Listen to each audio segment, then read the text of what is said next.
When was the last time you downloaded your LinkedIn data? Most people don't know this, but you should download and export your LinkedIn data. And here's how you can do this.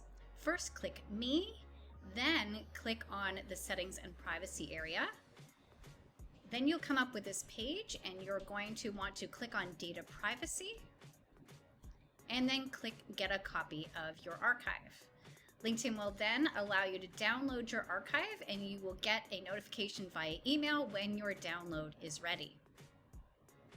You'll get an email that you just simply have to click on the link, and then your files will then be provided to you in a CSV format, and you'll be able to see all of the different files that you have then exported.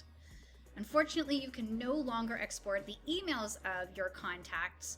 Spammers ruin this for the rest of us, unfortunately, but it is important to go back and save your data and have a copy of all of your professional information in one place.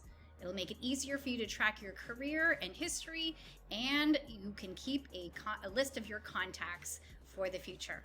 Now, if you like this tip, please subscribe to this channel, and please reach out and connect with me at linkedin.com for more information. Thank you for watching.